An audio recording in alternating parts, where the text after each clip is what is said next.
Hello students, मैं अमरदीप पासवान अपने channel में आपका बहुत बहुत स्वागत करता हूं। आज हम जो टॉपिक पढ़ने वाले हैं वो है दो ध्रुवीयता का अंत, और यहाँ पे हमारा सेकंड चैप्टर 12th क्लास के पॉलिटिकल साइंस का फर्स्ट बुक का चैप्टर सेकंड हम पढ़ेंगे।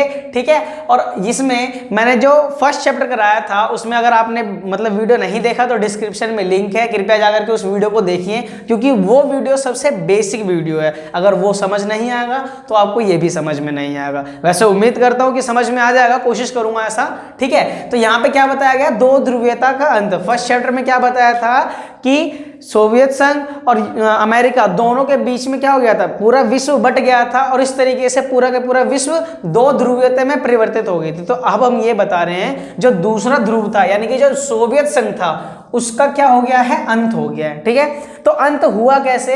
अंत होने से पहले हम इसकी देखो, मेरा एक तरीका क्या है कि सबसे पहले मैं बताता हूं बेसिक। तो आज भी मैं इसका पहले बेसिक बताऊंगा, और बेसिक क्या है, हम करेंगे पहले सोवियत संघ का जन्म। क्या करेंगे? सोवियत संघ का जन्म। तो इसका जन्म कैसे हुआ? ठीक है, जन्म देखो कैसे हुआ, 1917 की बात है। कब की बात है? 1917 में रूसी वेल्सोविक क्रांति हुई थी। क्या हुई थी? रूसी वेल्सोविक क्रांति हुई थी। ओके, जब रूसी वेल्सोविक क्रांति हुई, इस क्रांति के बाद यूएसएसआर का गठन होना था, यूएसएसआर की स्थापना होनी थी, परंतु नहीं हो पाया। क्यों नहीं हो पाया? वो इसलिए नहीं हो पाया क्योंकि जो यूएसएसआर था, ठीक है, यहां पे 1917 में इसकी बोल्शेविक क्रांति के बाद स्थापना होनी थी, परंतु नहीं हुआ। क्यों नहीं हुआ? क्योंकि यहां पे छिड़ गया था गृह युद्ध। क्या छिड़ गया था? गृह युद्ध। और गृह युद्ध जब छिड़ गया तो बिल्कुल भी नहीं हो पाया। ठीक है, फिर जाकर के इसके कुछ सालों बाद यानी कि 1922 में, कब? 1922 यानी कि 25 दिसंबर 1992 में क्या हुआ, सोवियत संघ की स्थापना हुई, यूएसएसआर की स्थापना हुई, जिसका फुल फॉर्म है यूनियन सोवियत सोशलिस्ट रिपब्लिक। ये है हमारा फुल फॉर्म किसका? यूएसएसआर का। ठीक है, जिसको हिंदी में क्या कहा जाता है? सोवियत संघ। ठीक है, सोवियत गणराज्य। आगे देखो, यहां पे जब इसकी स्थापना हो गई, इसके अंदर कितने देश शामिल थे? इसके अंदर भाई साहब 15 देश शामिल थे। कितने देश शामिल थे? और इन 15 देशों ने मिलकर के किसकी स्थापना की थी? सोवियत संघ की स्थापना की थी। और यही आगे चल करके क्या बना था? ध्रुवीयता बना था। किसका? दूसरा ध्रुव बना था। पहला ध्रुव अमेरिका था और दूसरा ध्रुव यूएसएसआर था। क्लियर है? तो आज हम जिसका स्टार्ट करने वाले हैं वो सोवियत संघ की प्रणाली से कराने वाले हैं। यहां पे तो हमने जन्म करा लिया। ठीक है, सबसे पहले इसने ही पंचवर्षीय योजना अपनाई थी, ये सब हम जानेंगे। ठीक है, अभी इसको पहले रफ कर लूं। ओके, चलो। हाँ, तो देखो क्वेश्चन क्या है। क्वेश्चन ये आता है कि सोवियत संघ की प्रणाली कैसी है, मतलब कैसी थी, है नहीं कैसी थी, क्योंकि जो दो ध्रुवीयता का अंत है यानी कि यूएसएसआर का ही अंत है। इसका जन्म कब हुआ? इसका जन्म हुआ 1922 में व्लादिमीर लेनिन की अध्यक्षता में। उस टाइम पे अध्यक्ष कौन थे यूएसएसआर के? Vladimir Lenin. इनकी अध्यक्षता में 1922 में इसकी स्थापना हुई यूएसएसआर की, और उसके बाद 1990 में इसका क्या हो गया? खात्मा हो गया। इसी को हम पढ़ रहे हैं दो ध्रुवीयता का अंत। तो यहां से लेकर के जो यहां तक जितनी भी बातें हुई उन सारी बातों को हम जानेंगे। क्लियर है? ठीक है, तो यहां देखो क्या है, सोवियत संघ की जो प्रणाली थी वो कैसी थी। तो हम शुरुआत की बात कर रहे हैं, ना कि हम एंड की बात कर रहे हैं। यानी कि जैसे ही ये आजाद हुआ, जैसे ही ये गणतंत्र हो गया, इसके हम बाद की बात करने वाले हैं। इसके बाद की हम बात कर रहे हैं। बात समझ आ रही है? 1922 के बाद जो यूएसएसआर का प्रणाली था वो किस प्रकार से था, तो आइए देखते हैं। ठीक है, तो सबसे पहले इस बात का ध्यान रखना कि यहां पे जो विचारधारा थी वो कौन सी थी? वो थी साम्यवादी। कौन सी विचारधारा थी? साम्यवादी विचारधारा थी। इतनी बात क्लियर है? ठीक है, साम्यवादी विचारधारा में होता क्या है, साम्यवादी विचारधारा में तुम्हारा जो भी कार्य करता है, चाहे कुछ भी कार्य हो, वो कौन करता है? गवर्नमेंट करता है। कौन करता है? गवर्नमेंट। यहां से छोटी सी चीज से लेकर के बड़ी से बड़ी चीज, यानी कि एक पिन से लेकर के एक हवाई जहाज तक कौन बनाता है? सरकार बनाती है। इतनी बात क्लियर है? ठीक है, आगे क्या होता है, यहां देखो 1922 की बात हुई। सबसे पहले पूरे वर्ल्ड का बता रहा हूं, पूरे वर्ल्ड का सबसे पहला ऐसा देश है जिसने 1928 में क्या बनाई थी? पंचवर्षीय योजना। क्या बनाई थी? पंचवर्षीय योजना। ठीक है, पहला ऐसा देश है पूरे वर्ल्ड का, ध्यान रखना, जिसने ये पंचवर्षीय योजना क्या होती है, ध्यान से सुनो। पंचवर्षीय योजना वे होती है जो कि आगे आने वाला जितने भी 5 साल हैं, उन 5 सालों में हमें क्या क्या करना है ये हमने पहले ही प्लानिंग कर लिया। देख लो, सबसे पहले यही है बादशाह जो कि स्टार्ट करा, लेकिन फिर भी ये चले गए। कहाँ चले गए, अंत हो गया इनका, टूट करके बिल्कुल बिखर गए हैं। ठीक है, आगे देखो, तो यहां तक की बात क्लियर है। यहां पे जो जनता है, तो इन जनता के पास स्वास्थ्य का, शिक्षा का, पढ़ाई लिखाई, जितने भी सारी चीजें, उनका ध्यान कौन रखता है, उनका ध्यान रखता है गवर्नमेंट। कौन रखता है, गवर्नमेंट। आगे क्या कह रहा है, आगे जो साम्यवादी सरकार है ये एक पार्टी है, क्या है, साम्यवादी पार्टी। ठीक है, तो साम्यवादी पार्टी जो सोवियत संघ में थी, इस पार्टी के विपक्ष में कोई अनदर पार्टी नहीं थी। ध्यान रखना, जो इस पार्टी के विपक्ष की बात करूं ना, विपक्ष की, तो कोई भी अनदर पार्टी थी ही नहीं, कोई भी पार्टी नहीं थी। जैसा अगर हम इंडिया की बात करें वर्तमान समय में, तो बीजेपी पार्टी है, आम आदमी पार्टी है, कांग्रेस पार्टी है, हर एक पार्टी एक दूसरे के क्या है, विपक्ष, विद्रोही हैं। बात समझ आ रही है, मतलब एक दूसरे का आलोचना करते रहते हैं। क्लियर है, लेकिन इस सरकार में, इस साम्यवादी सरकार में कोई भी अनदर पार्टी है ही नहीं। जैसे वर्तमान में कहाँ है, वर्तमान में चीन में है, आप खुद देख सकते हो, शी जिनपिंग के अलावा कोई है ही नहीं। और जो भी नई पार्टी बनाना चाहता है, पहले उससे आज्ञा लेंगे, उसके बाद हम पार्टी बनाएंगे। ठीक है, लेकिन यहाँ पे कोई आज्ञा लेने वाला सिस्टम नहीं था। यहाँ पे क्या है, साम्यवादी सरकार है, तो साम्यवादी ही सरकार रहेगा, इसके अलावा कोई सरकार है ही नहीं, ना अदर पार्टी बनेगी, सिर्फ यही रहेगा। ठीक है, तो यहाँ पे यहाँ की जो प्रौद्योगिकी थी, प्रौद्योगिकी वो बहुत ही ज्यादा उन्नत थी, बहुत ही ज्यादा उन्नत थी। यहाँ का जो संसाधन था, वो काफी ज्यादा बड़े लेवल पर था, काफी ज्यादा बड़े लेवल पे था। और यहाँ की जो संचार माध्यम है, कौन सा माध्यम, संचार माध्यम, ये भी बहुत ही ज्यादा उच्चतम किस्म के थे, यानी कि पूरे वर्ल्ड से इनके सामने आता था। ठीक है, आगे देखो क्या कह रहा है, आगे क्या कहता है, ये जो साम्यवादी पार्टी है, यहाँ पे बेरोजगारी, क्या बोला मैंने, बेरोजगारी बिल्कुल भी नहीं थी, बिल्कुल भी नहीं थी भाई साहब। कब की बात कर रहा हूं मैं, 1922 के बाद की बात कर रहा हूं। बाद में तो बेरोजगारी आ गया, पता नहीं क्या क्या आ गया, अभी सब पढ़ेंगे, थोड़ा सा सब्र करो। ठीक है, तो बेरोजगारी बिल्कुल भी नहीं थी, क्योंकि यहाँ की जो सरकार है, साम्यवादी सरकार, इन्होंने डिसाइड कर दिया कि इतना काम इसको करना है, इतना काम इसको, हर व्यक्ति को काम दे दिया। और एक बात और, मैंने अभी थोड़ी देर पहले क्या बोला कि एक छोटे से पिन से लेकर के एक बड़े हवाई जहाज तक कौन निर्माण करता है, सरकार खुद करती है, यानी कि पूरा देश खुद करेगा, बाहर से कोई निर्माण नहीं करेगा, बाहर से कोई चीज नहीं आएगी, जो हम बनाएंगे हम खुद अपने देश में बनाएंगे। इतनी बात क्लियर है। ठीक है, तो आगे क्या कह रहा है, यहाँ की जो प्रणाली चली, बहुत ही बेस्ट प्रणाली चली और सबसे अच्छी थी और काफी ज्यादा बेटर थी। इसको टक्कर में सिर्फ अमेरिका ही था उस टाइम पे, जो कि थोड़ा बहुत उन्नत चीजें थी, उन्नत पार्टी थी और उन्नत ज्यादा देश था। लेकिन यहाँ पे इस टाइम पे बहुत ही बड़ा देश बन चुका था, बहुत ही डेवलप करने वाला देश बन चुका था। ठीक है, और यहाँ पे बेरोजगारी कम गई, जितनी भी चीजें थी जनता वगैरह की, सब की चीजों का ख्याल कौन रखता है, सरकार रखता है। क्लियर है। ठीक है, तो ये था हमारा सोवियत संघ की प्रणाली। इस प्रणाली में इतने सारे काम होते हैं। ठीक है, सरकार भी किसके अंदर है, कानून भी किसके अंदर है, सरकार के अंदर है। क्लियर है, तो चलो नेक्स्ट क्वेश्चन की बात करते हैं। हाँ तो स्टूडेंट देखो, यहाँ पे नेक्स्ट क्वेश्चन है, साम्यवादी और पूंजीवादी में अंतर बताइए। हमने अभी क्या पढ़ा, सोवियत संघ की प्रणाली। अगर क्वेश्चन ये भी आता है सोवियत संघ की प्रणाली की विशेषता बताओ, तब भी आप वही लिखोगे, सोवियत संघ की प्रणाली। ठीक है, तो चलो यहाँ पे हम क्वेश्चन क्या बात कर रहे हैं, साम्यवादी और पूंजीवादी में अंतर बता रहे हैं। तो साम्यवादी सरकार में क्या क्या होता है और पूंजीवादी सरकार में क्या क्या होता है, इन दोनों के बारे में बताते हैं। देखो बेसिकली साम्यवादी सरकार में एक दलीय व्यवस्था होता है, अपोजिट में किसी प्रकार का दल या किसी प्रकार की पार्टी नहीं होती, किसी प्रकार की पार्टी नहीं होती। ठीक है, लेकिन यहाँ पे क्या है, दो दलीय व्यवस्था है। यहाँ पे एक दल के अलावा दूसरा भी अपोजिट में, विपक्ष में दल दूसरा हो सकता है, यानी कि है, अब मतलब अपोजिट में दल होगा, ये मान्यता प्राप्त है, ऐसा नहीं है कि नहीं होगा, ठीक है, लेकिन यहाँ पे एक ही पार्टी का दबदबा होता है, ठीक है। और दूसरा पॉइंट क्या कहता है, दूसरा पॉइंट कहता है बुनियादी स्तर निर्धारित होता है जनता के लिए। जनता की जो बुनियादी चीजें होती है ना, वो कौन निर्धारित करता है, वो निर्धारित करता है सरकार। किस में, साम्यवादी सरकार में। जैसा मैंने अभी बताया, क्या सोवियत संघ की प्रणाली में शिक्षा, स्वास्थ्य, सभी चीजों का कौन ध्यान रखेगा, सरकार रखेगा। लेकिन यहाँ पे बुनियादी चीजों पर स्तर निर्धारित नहीं होता है, कहाँ पे, पूंजीवादी में। आगे क्या कह रहा है, आर्थिक और राजनीतिक आकांक्षाओं पर ध्यान नहीं दिया जाता। अभी तो तुम बोलोगे कि अभी थोड़ी देर हमने क्या पढ़ा, अभी हमने थोड़ी देर पहला कि सारी चीजों का ध्यान सरकार रखता है, और यहाँ पे आर्थिक और राजनीतिक आकांक्षाओं को पूरा ही नहीं कर रहा है। सोचने वाली बात है ना।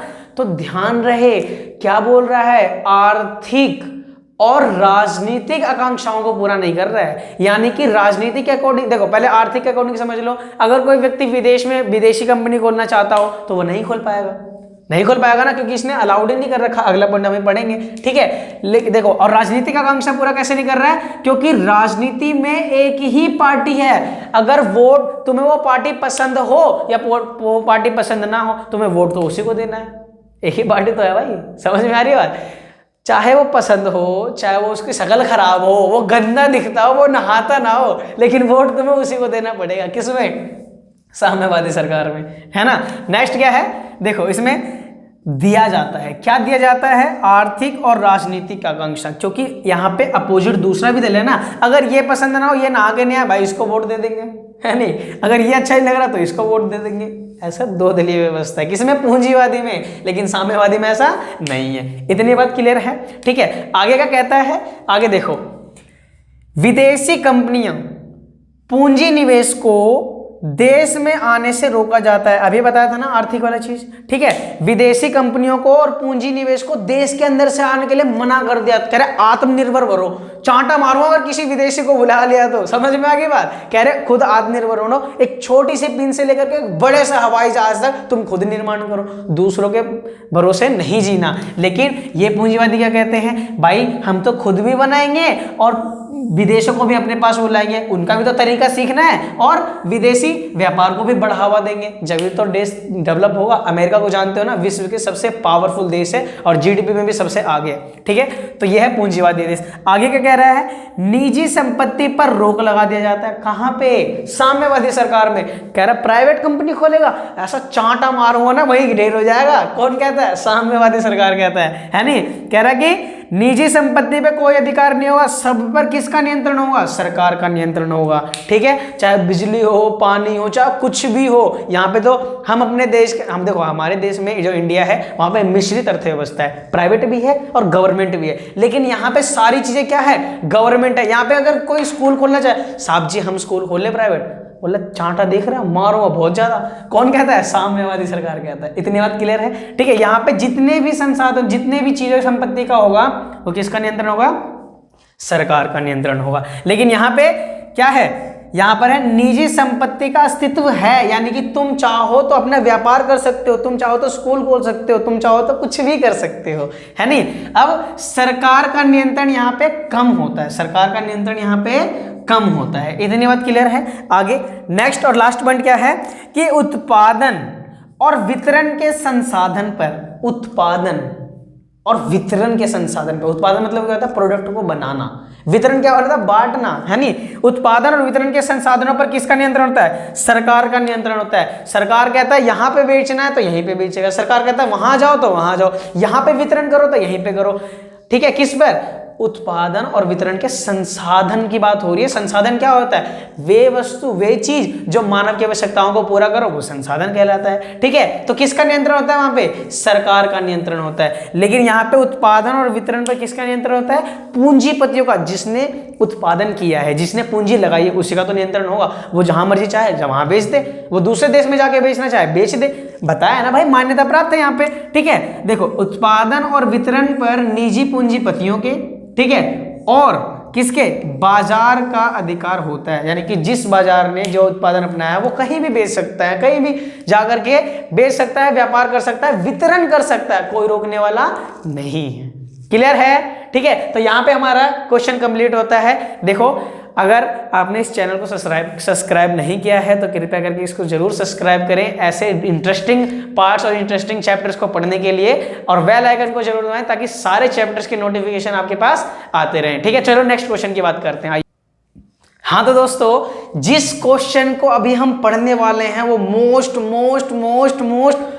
इंपॉर्टेंट क्वेश्चन है इस चैप्टर का।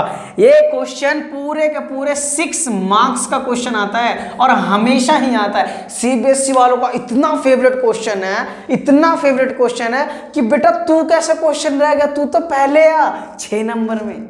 बात समझ आ रही है? और इनमें से बीच में से उठा के कभी कभार पूछ लिया जाता है, जैसे ये वाला क्वेश्चन जो सबसे लास्ट पॉइंट हम पढ़ेंगे। तो पहला पॉइंट क्या है? पहला पॉइंट हमने देखा इसमें क्या कि साम्यवादी पार्टी का क्या है? वर्चस्व है। तो अब तुम बोलोगे वर्चस्व कैसा वर्ड आ गया? वर्चस्व नया वर्ड आया है, लेकिन इसका मतलब समझो। वर्चस्व मतलब होता है दबदबा कायम करना। क्या होता है इसका मतलब? दबदबा कायम कर रहा है, यानी कि किसी के ऊपर हम दबदबा बना करके रखें, खुद के नियंत्रण में रखें, तो उसे हम कहते हैं वर्चस्व, यानी कि एक तरीके से कब्जा करना हो गया, है नहीं? तो देखो ये इसका वर्चस्व कैसे हुआ। तो देखो साम्यवादी पार्टी की बात हो रही है। अभी अभी मैंने बताया साम्यवादी पार्टी का दबदबा था, एक ही पार्टी थी, विपक्ष में कोई पार्टी नहीं, एक ही पार्टी है। लो भाई, खुशी हो नाराजी हो इसी को वोट दो, इसी को वोट दो। अनदर विपक्ष में पार्टी कोई है ही नहीं, क्या करोगे? इसी को तो वोट दोगे। और इसके चक्कर में जो जनता है इनकी राजनीतिक आकांक्षाओं पूरा हो ही नहीं रही थी, तो क्या करेंगे? खुश होंगे इससे? नहीं होंगे। अपने अपने चला रहे भाई साहब, हमारी सरकार है, हम जो मर्जी करें। जनता तो मोते कौन हो बोलने वाले। और ज्यादा इसमें क्या था, जनता को कुछ भी का मतलब यहां पे मैं डाल दूं अभिव्यक्ति की स्वतंत्रता नहीं प्राप्त थी। अभिव्यक्ति की स्वतंत्रता प्राप्त ही नहीं थी। कह रहे थे आप सरकार के खिलाफ एक वर्ड नहीं बोल सकते, बोल दिया ना जेल में डाल दूंगा, मारूंगा अलग से लाठी से। समझ में आ गई बात? गांधी जी से लाठी मांग के लाते थे ये कौन? साम्यवादी पार्टी वाले। नेक्स्ट पॉइंट क्या है कि नागरिकों की राजनीतिक आकांक्षाओं का पूरा ना होना। देखो यहां पे क्या है, अभिव्यक्ति की जब स्वतंत्रता ही नहीं है तो सरकार के खिलाफ क्या बोलेंगे?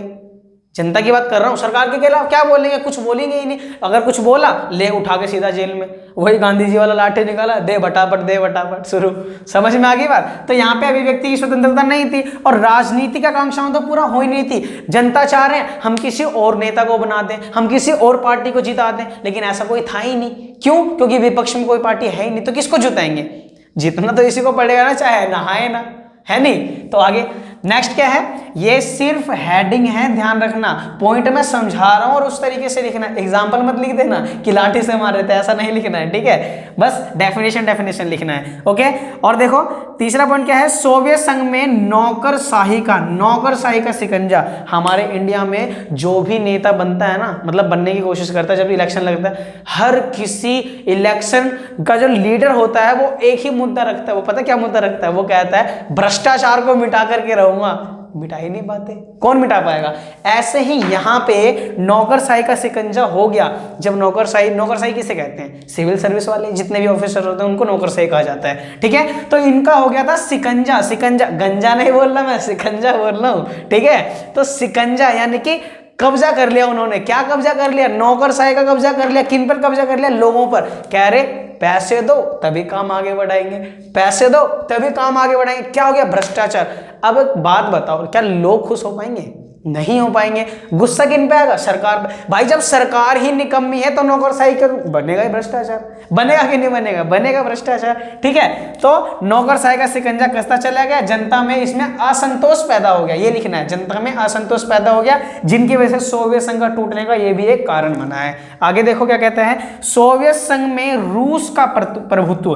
तो अभी मैंने थोड़े मिनट पहले क्या बताया था, जो यूएसएसआर है वो पूरे के पूरे 15 गणराज्यों से मिलकर के बना एक देश है, यूएसएसआर, सोवियत संघ, ठीक है? और इसमें से एक देश शामिल था, उस देश का नाम था रूस, जिसको वर्तमान में अभी हम रशिया कहते हैं, ठीक है? रूस भी कहते हैं हिंदी में। तो इसका क्या था? प्रभुत्व था, यानी कि जितने भी देश शामिल हैं, बाकी के 14 देश और 15वां देश ये रूस, उन सभी देशों में सबसे ज्यादा पावरफुल, सबसे ज्यादा केंद्रीय स्थान तुम कह सकते हो, और हम भी कह सकते हो, और एनसीईआरटी वालों ने भी यही कहा है नहीं? तो केंद्रीय स्थान किसको प्राप्त था? रूस को प्राप्त था। अब एक बात बताओ, जब रूस को केंद्र स्थान प्राप्त कर देगा, जब सेंट्रल गवर्नमेंट है यानी कि जो केंद्रीय स्थान है अगर वो रूस को दे दिया गया, तो बाकी के जो 14 गणराज्य हैं ये क्या करेंगे? बग देंगे ना गाली बगेंगे कि नहीं बगेंगे? बग देंगे भाई साहब, बग देंगे। जो 14 गणराज्य है ये बोलेंगे ये क्या है, खाली उसी को मान रहे, हम क्या है भाई, हम फालतू में मिले हुए हैं, हम भी तो टीम के सदस्य हैं, हमें भी तो कुछ प्रभुत्व दो, हमें भी तो कुछ शक्तियां दो, जितने भी काम हो रहा है, जितने भी संसाधन है सारे रूस के नियंत्रण में, हम थोड़ी ना कुछ हैं, फिर रहो तुम रूस के साथ, फिर वो टूट के बिखरना शुरू। बात समझ आ रही है? ये भी एक कारण बना सोवियत संघ के विघटन के। ठीक है, आगे देखो क्या कह रहा है, सोवियत संघ द्वारा अपने संसाधनों का उपयोग, देखो ध्यान से देखना, सोवियत संघ अपने संसाधनों का उपयोग कर रहा है, कितनी अच्छी बात है। देखो किसमें कर रहा है भाई साहब, सैनिक कार्यों में किया जा रहा है। किसमें किया जा रहा है? सैनिक कार्य में किया जा रहा है। एक बात बताओ, अगर तुम्हारे पास इतना सारा पैसा हो और सारे के सारे, तो मान लो तुम एक व्यक्ति और तुम स्टार बन गए, तुम्हारे पास बहुत सारा पैसा है और बहुत सारे गार्ड लगा दे, ये तुम्हारे गाड़ियां बुलेट प्रूफ गाड़ी, ग्लास वाले गाड़ियां आ गई, बहुत सारे बॉडीगार्ड आ गए, और उसके बाद कुछ खाने को तुम्हारे पास है ही नहीं, क्या करोगे? कुछ नहीं कर पाओगे भाई साहब। ऐसे ही सोवियत संघ वाले सबसे ज्यादा पता है अपने परमाणु पे, अपने हथियारों पे पैसा खर्च कर रहे थे कि हम पावरफुल बनेंगे, हम पावरफुल बनेंगे। किसके थ्रू? हम अमेरिका से ज्यादा पावरफुल बनेंगे, तभी तो जीतेंगे। कोल्ड वॉर, शीत युद्ध का दौर है ना, शीत युद्ध का दौर तो चल रहा था ना 1945 से लेकर के 1990 तक।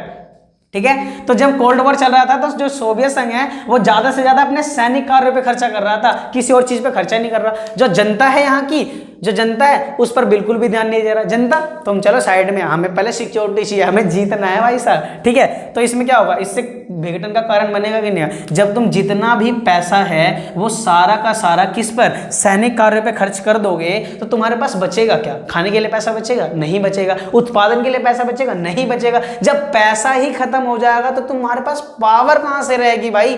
जनता जब तुम्हारा साथ नहीं देगी, तुम किस बात के लिए पावरफुल रहोगे? नहीं रहोगे, है ना। आगे देखो, तो इसके वजह से भी सोवियत संघ का विघटन हुआ। नेक्स्ट है हमारे पास लास्ट की गोरबाचेव द्वारा किए गए सुधार। अब ये गोरबाचेव कौन है भाई साहब? इनका नाम है मिखाइल गोरबाचेव, पूरा नाम है। ठीक है, गोरबाचेव लिख दिया गया है, एनसीईआरटी में भी ऐसे ही लिखा गया है, लेकिन उसमें पूरा भी नाम दिया गया है मिखाइल गोरबाचेव। तो एक नेता बने थे मिखाइल गोरबाचेव, कहाँ के? सोवियत संघ के। बहुत टाइम बाद जब ये नेता बने, तो बनने के बाद ये सोच रहे हैं भाई साहब कि जो यूएसएसआर है ना, इसमें किया जाना चाहिए क्या? सुधार किया जाना चाहिए। कितनी अच्छी बातें सोच रहे कि नहीं सोच रहे? अभी देखो क्या होता है। ठीक है, तो यूएसएसआर को क्या चाहिए? सुधार चाहिए। उन्होंने कहा हम जनता को अभिव्यक्ति की स्वतंत्रता देंगे। क्या करेंगे? जनता को अभिव्यक्ति की स्वतंत्रता देंगे। तो सुधार करने के लिए उसने 2 प्रकार की नीति अपनाई। कितने प्रकार की नीति अपनाई? 2 प्रकार की। एक तो अपनाया उन्होंने ग्लासोनोस्त, जिसका अर्थ होता है खुलापन, जिसका अर्थ होता है खुलापन, और एक अपनाया उन्होंने पेरेस्ट्रोइका, जिसका अर्थ होता है पुनर्गठन। क्या होता है? पुनर्गठन। तो खुलेपन की नीति यानी कि खुल करके वो बोल सकते हैं, खुल करके चलचित्र के माध्यम से, कार्टून के माध्यम से, या फिर गाकर, लिखकर, बोलकर, जिस प्रकार के माध्यम से तुम सरकार को कुछ भी बोल दो, गाली बक दो, तुम सरकार को कुछ भी बोल, लंगड़ा लोला अंधा बहरा सब बोल दो। किसको? सरकार को। तो अभिव्यक्ति की जब स्वतंत्रता मिली इस नीति के तहत लोगों को, उन्होंने सरकार के खिलाफ खूब बढ़ चढ़ करके बोलना शुरू कर दिया, एकदम इतना ज्यादा कि जितनी मन में उन्होंने बुराई दबा रखी थी सबको सारी भड़ास निकाल दी उन्होंने। किसने? जनता ने। ठीक है, तो इसमें क्या हुआ, जब जनता को ये स्वतंत्रता मिल गई, ये नियम अपना दिया, तो जनता विद्रोह करना शुरू कर देंगे। किसके खिलाफ? सरकार के खिलाफ करना शुरू कर देंगे। इतनी बात क्लियर है? आगे देखो। ठीक है, तो खुलेपन की नीति से इनका हो गया शुरू। किसका? इनको पूरी तरीके से ये जानने लग गए, यानी कि इसका मतलब ये भी था कि कोई भी व्यक्ति, कोई भी जनता, कोई भी आम आदमी किसी भी सरकारी कर्मचारी से वो सरकार की पूरी जानकारी ले सकता है। ये भी इसका मतलब है, ये भी स्वतंत्रता में इस अधिकार को दिया गया है। ठीक है, तो सरकार की पूरी जानकारी जब ले लेगा, पता चल जाएगा सरकार अपनी कंपनी है, कोई काम ही नहीं कर रही है नहीं? तो उससे हो जाएगा विद्रोह। आगे पेरेस्ट्रोइका यानी कि पुनर्गठन। जब पुनर्गठन किया गया ना, तो उन्होंने ये कह दिया कि विदेशी कंपनियों को अब हमारे देश में आने दो, पूंजीपतियों को आने दो, तुम अपनी व्यवस्था खोल सकते हो। तो खोलेंगे तो खुद के लिए तो खोलेंगे ना। अब जब सरकार ने ऐसी नीति बनाई दी है तो क्या करेंगे? करना तो पड़ेगा। समझ में आ गई बात? तो ये सारी चीजें, और जो इन्होंने किया, इन सभी कारणों की वजह से सोवियत संघ का हो गया विघटन। और जितने भी पैसे वाले पॉइंट्स थे जैसे नौकरशाही का शिकंजा और ये सैनिक खर्चों पे कार्य करना, तो इन सभी पैसे खर्च होने से इनकी जो अर्थव्यवस्था थी उसकी कमर टूट गई। और जब कमर टूट गई तो कौन इंसान जिंदा रहेगा? नहीं रहेगा। तो सोवियत संघ भी जिंदा नहीं रहा था और फाइनली जाकर के 1990 में क्या हो गया? इसका विघटन हो गया। और ये सारे थे सोवियत संघ के विघटन के कारण। वीडियो देखने के लिए थैंक यू सो मच। और यदि आपको कुछ भी प्रकार किसी भी प्रकार का डाउट हो तो आप कमेंट करके जरूर बताओ। नेक्स्ट टॉपिक में आपको जरूर आपका डाउट क्लियर करूंगा। So thank you.